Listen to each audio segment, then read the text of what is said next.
నమస్తే, నేను మీ hour Srinivasarao. Mangalagiri times కు స్వాగతం. తెలుగుదేశం పార్టీ జాతీయ ప్రధాన కార్యదర్శి, టీడీపీ, జనసేన, బీజేపీ ఉమ్మడి మంగళగిరి ఎమ్మెల్యే అభ్యర్థి నారా లోకేష్ తన ఎన్నికల ప్రచారంలో భాగంగా వినూత్నంగా రచ్చబండ కార్యక్రమాలు నిర్వహిస్తున్నారు. ఇప్పుడు ప్రస్తుతం మంగళగిరి టిప్పర్ల బజార్ లో రచ్చబండ కార్యక్రమం మరికొద్ది సేపట్లో ప్రారంభం కానుంది. పూర్తి వివరాలు వీక్షిద్దాం.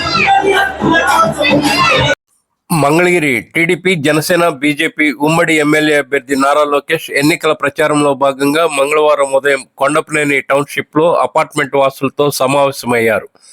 ఆ తర్వాత మాజీ కౌన్సిలర్, పద్మశాలి ప్రముఖులు జంజనం శ్రీనివాసరావు కుటుంబ సభ్యులను మర్యాదపూర్వకంగా కలిశారు. తర్వాత ఉండవల్లిలోని నివాసంలో నాయి బ్రాహ్మణులతో ముఖాముఖి సమావేశమయ్యారు. ఈ సందర్భంగా నాయి బ్రాహ్మణులు పలు సమస్యలను లోకేష్ దృష్టికి తీసుకురాగా ఆయన సానుకూలంగా స్పందించారు.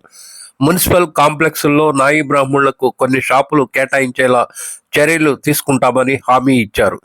దేవాలయాల్లో షురకులుగా నాయి బ్రాహ్మణులు మాత్రమే నియమించే విషయమై పాత జీవోలను పరిశీలించి సానుకూల నిర్ణయం తీసుకుంటామని భరోసా ఇచ్చారు. బీసీలకు నాడు నేడు పెద్దపీట వేసింది తెలుగుదేశం పార్టీ మాత్రమేనని లోకేష్ స్పష్టం చేశారు. మంగళగిరి నియోజకవర్గంలో నాయి బ్రాహ్మణులకు 122 సెలూన్ షాపులకు కుర్చీలు అందించినట్లు లోకేష్ చెప్పారు. సొంత నిధులతో మంగళగిరిలో 29 సంక్షేమ అభివృద్ధి కార్యక్రమాలు చేపట్టిన విషయాన్ని ఆయన గుర్తు చేశారు. సాయంత్రం మంగళగిరి పార్క్ రోడ్డు, టిప్పర్ల బజార్, నవలూరులో నిర్వహించిన రచ్చబండ సభల్లో నారా లోకేష్ స్థానికులతో మమేకమయ్యారు. తనను అలాగే గుంటూరు ఎంపీ స్థానానికి డాక్టర్ పెమ్మసాని చంద్రశేఖర్లను సైకిల్ గుర్తుపై 2 ఓట్లు వేసి గెలిపించాలని ఈ సందర్భంగా లోకేష్ విజ్ఞప్తి చేశారు. ఈ రోజు నేను పార్క్ రోడ్ వచ్చినప్పుడు నాకు ఇంత ఘన స్వాగతం పలికిన వార్డు 30, 31, 32 ప్రజలందరికీ పేరు పేరున నా హృదయపూర్వక ధన్యవాదములు.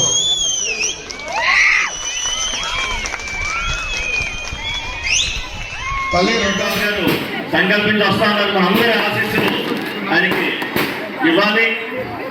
అలాగే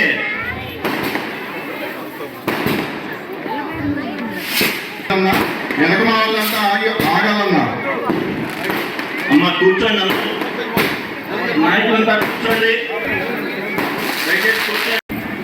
ఈ రోజు నేను ఇక్కడ వచ్చినప్పుడు నాకు ఇంత ఘన స్వాగతం పలికిన మీ అందరికీ పేరు పేరున నా హృదయపూర్వక నమస్కారాలు తల్లి.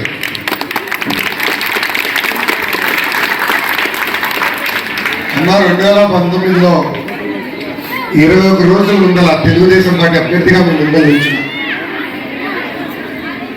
మీరు పడుతున్న కష్టాలు నేను తెలుసుకోలేకపోయా, నేనేంటో మీకు అర్థం వల్ల ఎన్నికలు అయిపోయినాయి. 5350 ఓట్లతో ఓడిపోయిందండి. ఓడిపోయిన రోజు బాధ కలిగింది, కానీ రెండో రోజు నుంచి ఆ బాధ ఆవేదన నాలో కసిమించింది. 4 సంవత్సరాలు 11 నెలలు నేను కష్టపడతా, మంగళగిరి ప్రజల మనసు నేను తెలుసుకుంటానని ఆనాడు నేను నా ప్రయాణం ప్రారంభించాను. మీ అందరూ తెలుసు, మంగళగిరిలో నివసిస్తున్న నిరుపేద కుటుంబాలకి 29 సంక్షేమ అభివృద్ధి కార్యక్రమాలు చేపట్టాం. చెట్టు కింద కూర్చొని సిమెంట్ బళ్ళు వేసాం. నిరుపేద కుటుంబాలకి ఆర్థికంగా ఆదుకునేందుకు తోపుడు బండ్లు ఇచ్చాం, ఇస్త్రీ బండ్లు ఇచ్చాం, టిఫిన్ బండ్లు ఇచ్చాం. మహిళలు కుట్టు నేర్చుకోవాలంటే కుట్టు నేర్పిస్తున్నా కాదు, ఉచితంగా కుట్టు మెషిన్ అందజేశాం. ఆరోగ్యం వల్ల ఎవరైనా ఇబ్బంది పడతారంటే ఎన్టీఆర్ సంజీవిని ఏర్పాటు చేసి ఉచితంగా చికిత్స కాదు, మందులు కూడా అందజేసింది తెలుగుదేశం పార్టీ. ఎన్టీఆర్ సంజీవిని కూడా ఈ వాటిలో ఉంది. మీ అందరూ గ్యారెంటీకి వెళ్ళుంటారు. డాక్టర్ అమ్మ ఉన్నారు. కేవలం ఈ మందులు తీసుకోండి అని కాకుండా మందులు కూడా మీకు ఇచ్చారు. మా ఎంటీఎంసీ వాటర్ ట్యాంకర్ పంపించకపోతే 5 ట్యాంకర్లు పెట్టారు.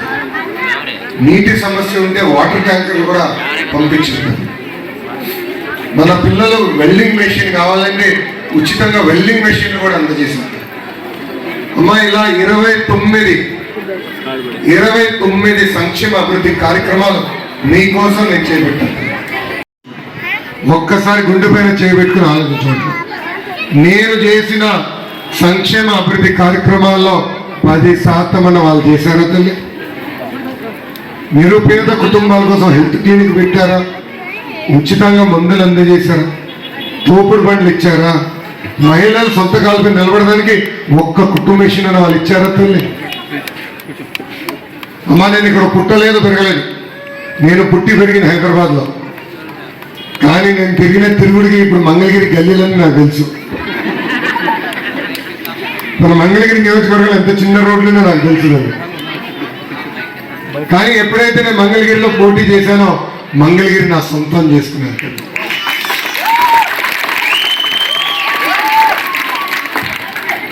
తల్లి ఇది అన్యాయం, తల్లి ఇది అన్యాయం. అలాంటి భలే చక్కగా ఉన్నాడు. అరే బుజ్జిగాన్ని ఎందుకు ఏడుస్తున్నారా? ఏం రా,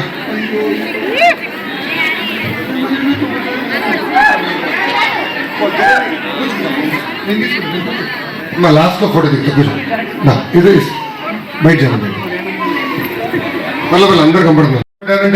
రేపు మనం వచ్చిన తర్వాత ఎంత కష్టపడుతుందో ఒక్కసారి మీరు ఆలోచించండి. నియోజకవర్గంలో అనేక సమస్యలు ఉన్నాయి. మన వార్డులో కూడా నేను తిరిగినప్పుడు మిమ్మల్ని అందరినీ కలిసారు. డ్రైనేజ్ ఉంది ఇక్కడ, మురికి నీరు, మన మురికి నీరు వెళ్ళి వేరే ఇంటి ముందు లాగుతుంది, వాళ్ళకి మనకి గొడవ. లేదంటే 2 గడపలు దాగితే మళ్ళీ అక్కడ మళ్ళీ ఇంకో గొడవ. దీనికి శాశ్వతమైన పరిష్కారం భూగర్భ డ్రైనేజ్. అన్న ఎన్టీఆర్ ఊర్లో నిమ్మకూరులో వేయించాను నేను మంత్రిగా ఉన్నాను. అద్భుతంగా ఉంది. 8 సంవత్సరాలైంది, ఒక్క దోమ లేకుండా. సో భూగర్భ డ్రైనేజ్ చేసే బాధ్యత నేను తీసుకుంటాను.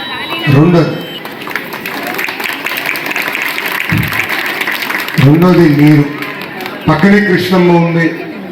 ఆ నీరు తీసుకొచ్చి శుద్ధి చేసి పైప్ లైన్ ద్వారా ప్రతి ఇంటికి కుళాయి అందించే బాధ్యత కూడా మేము తీసుకుంటామని ఈ సభాముఖంగా హామీస్తున్నాం. అమ్మా, నిరుపేద కుటుంబాలు ఉన్నాయి, మనందరి కల్లా సొంతలు. అందుకే ఆనాడు టిట్కో కార్యక్రమం ప్రారంభించాం. చివరికి వచ్చేలా పూర్తి చేయలేకపోయాం. టిట్కో ఇల్లు కట్టించాలి.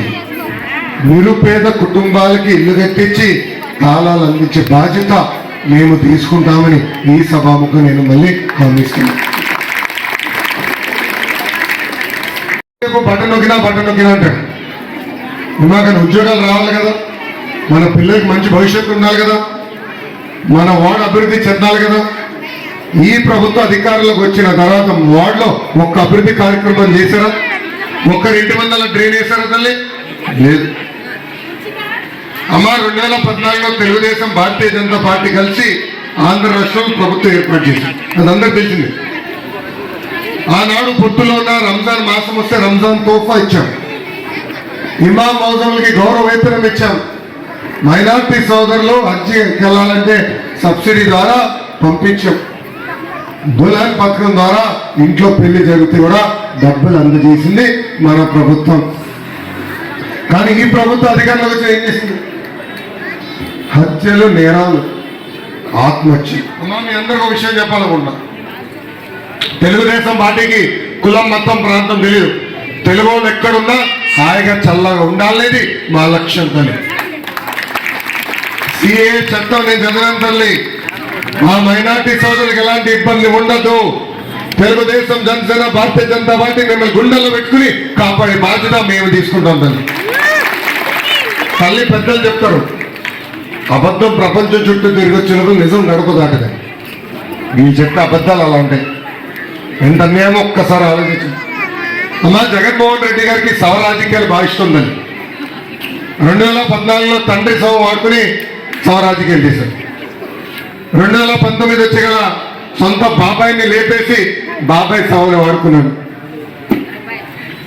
ఇప్పుడు తల్లి ఇప్పుడు వాలంటీర్లు ఉన్నారు.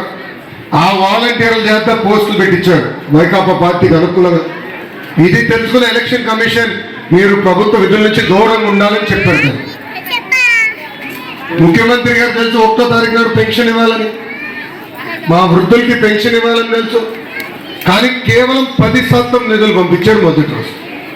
దానివల్ల వృద్ధులందరూ లైన్ కట్టుకుని ఇబ్బంది పడ్డారు. ఆంధ్ర రాష్ట్ర వ్యాప్తంగా 32 మందిని చంపేశారు జగన్మోహన్ రెడ్డి గారు. ఇప్పుడు ఆ సవాలు వాడు పట్టుకుని సవరాజకీయాలు చేస్తున్నట్టు చాలా బాధ. అందుకే వృద్ధులకి నేను హామీ ఇస్తున్నామా, మన ప్రభుత్వ అధికారులకు వచ్చిన వెంటనే 3,000 రూపాయల పెన్షన్ ని 4,000 రూపాయలు మేము చేస్తాం. వాలంటీర్ వ్యవస్థ కొనసాగిస్తాం. కేవలం పెన్షనే కాదు, ఇతర సంక్షేమ కార్యక్రమాలు నేరుగా మీ గడపకి అందజేసే బాధ్యత మన ప్రభుత్వం తీసుకుంటుందని ఈ సభాముఖం మీ అందరికీ నేను హామీ ఇస్తున్నాను.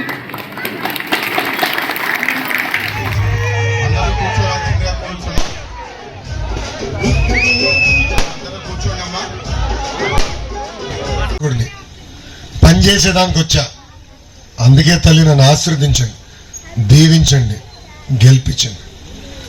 గత 25 సంవత్సరాలు జరగని అభివృద్ధి ఈ 5 సంవత్సరాలు చేసి చూపించే బాధ్యత మీ లోకేష్ తీసుకుంటారని ఈ సభాముఖ హామీ ఇస్తున్నా. ఆయా కార్యక్రమాల్లో మంగళగిరి నియోజకవర్గ టీడీపీ వ్యవహారాల సమన్వయకర్త నందం అబద్దయ్య, జనసేన నియోజకవర్గ ఇన్ఛార్జి చిల్లపల్లి శ్రీనివాసరావు, టీడీపీ జనసేన నాయకులు, కార్యకర్తలు, అభిమానులు పాల్గొన్నారు.